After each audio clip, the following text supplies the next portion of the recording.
नमस्कार माझ्या बालमित्रांनो, कसे आहात? मजेत आहात ना? ज्ञानेश्वर विद्या मंदिरामध्ये माझ्या सर्व लहान मोठ्या विद्यार्थी मित्र मैत्रिणी या सर्वांचं स्वागत आहे।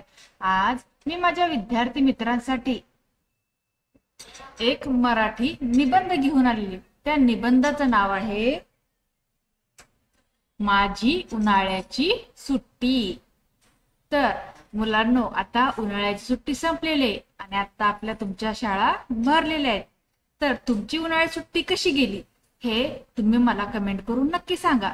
माझ्या मुलीची उन्हाळ्याची सुट्टी कशी गेली हे मी तुम्हाला ह्या निबंधाच्या द्वारे सांगणार आहे।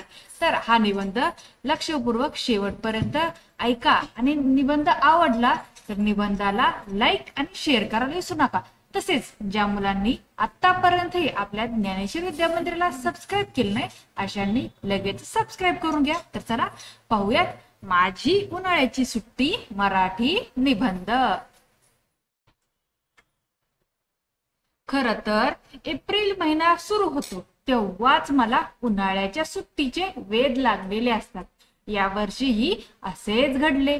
एप्रिल महिना सुरू झाला, आमच्या शाळेत परीक्षेचे वारे वाहू लागले। मी सुद्धा अभ्यासात गढून गेले होतो। खूप अभ्यास केला आणि सर्व पेपर अगदी सोपे गेले तरच आपल्याला उन्हाळ्याची सुट्टी आनंदात घालवता येईल असे मनाला कुठेतरी वाटत होते। एका मागोमाग एक पेपर देत शेवटी तो शेवटचा पेपर दिला आणि मी आनंदाने उडी मारली। आम्हाला उन्हाळ्याची सुट्टी लागली होती। मला आठवतंय मी त्या दिवशी अगदी आनंदातच घरी आलो होतो। घरी आल्यावर मी सर्वात प्रथम माझी डायरी घेतली। या उन्हाळ्याची सुट्टी कशी घालवायची, काय काय करायचे, कोणत्या नवीन गोष्टी शिकायच्या, कुठे कुठे जायचं, या साऱ्या गोष्टींचे नियोजन मी माझ्या डायरीत सविस्तर लिहून काढले। मग मी माझी डायरी बाबांना दाखवली। बाबांनी डायरी वाचून मला खूपच छान असे म्हणत शाबासकी दिली। दर सुट्टीत माझे लक्ष जास्त करून वेगवेगळे खेळ खेळण्याकडेच असते। या सुट्टीत काहीतरी वेगळे करण्याची मी ठरवले। आमच्या घराच्या शेजारी अनेक घरे आहेत, त्यापैकी काही घरात आजी आजोबाही होते। तशी त्यांची आणि माझी थोडी ओळख होतीच। मी या आजी आजोबांना मदत करायची ठरवले। मी एका दिवशी एका आजी आजोबांना भेटायला जायचो। त्यांच्याशी खूप साऱ्या गप्पा मारायचो। त्यांना दुकानातून काय आणायचे असेल तर ते मी आणून द्यायचो। त्यांना कोणत्या अडचणी येतात हे मी जाणून घेतले। बऱ्याच आजी आजोबांनी आम्हाला खूप एकटे एकटे वाटते असे सांगितले।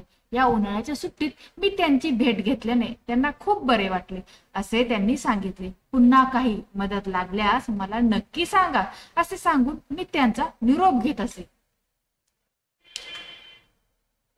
त्यानंतर दुसरी महत्वाची गोष्ट मी ठरवली होती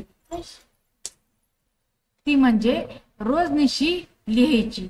ही आमच्या सरांनी खूप दिवसांपूर्वीच आम्हाला रोजनिशी लिहायला सांगितले होते। ती कशी लिहायची हेही सांगितले होते। काही कारणाने माझ्याकडून ही गोष्ट राहून जात होती। या उन्हाळ्याच्या सुट्टीत मात्र मी रोजनिशीचे अगदी ठरवून उद्घाटन केले। दिवसभरात जे काही होईल, जे काही आपल्याला अनुभव येतील ते मी डायरीत लिहू लागलो। माझी उन्हाळ्याची सुट्टी असं शीर्षक देऊन त्याखाली या उन्हाळ्यातील गमती जमती लिहिल्या। आता रोजनिशी लिहायची सवय लागल्याने मला खूप फायदा होत आहे। रोजनिशी लिहिताना माझे मन अगदी शांत होते। दिवसभरात घडणाऱ्या गोष्टींकडे मी जाणीवपूर्वक पाहू लागलो। माझ्या चुकाही मला समजू लागल्या। आता मी न चुकता दररोज रोजनिशी लिहितो। याचबरोबर या उन्हाळ्याच्या सुट्टीत मी माझ्या मित्रांबरोबर क्रिकेटही खेळतो। आम्ही सर्वांनी मिळून एक मातीचा किल्ला सुद्धा तयार केला। बाबांनी मला पोहायला शिकवले। उन्हाळ्याच्या सुट्टीत अशा अविस्मरणीय वेगवेगळ्या गोष्टी मी केल्या। नवनवीन गोष्टी शिकायला, नवे प्रयोग करायला मिळत असल्यामुळेच मला उन्हाळ्याची सुट्टी खूप आवडते। तर पहा मुलांनो, माझ्याही मुलीने अशाच प्रकारे तिची उन्हाळ्याची सुट्टी घालवली. तुम्ही तुमची उन्हाळ्याची सुट्टी कशा प्रकारे घालवली हे मला कमेंट करून नक्की सांगा. व तुम्हाला हा आजचा निबंध आवडला असेल तर निबंधाला जास्त शेअर करा. चॅनेलवर नसेल चॅनेलला सबस्क्राईब करा. धन्यवाद.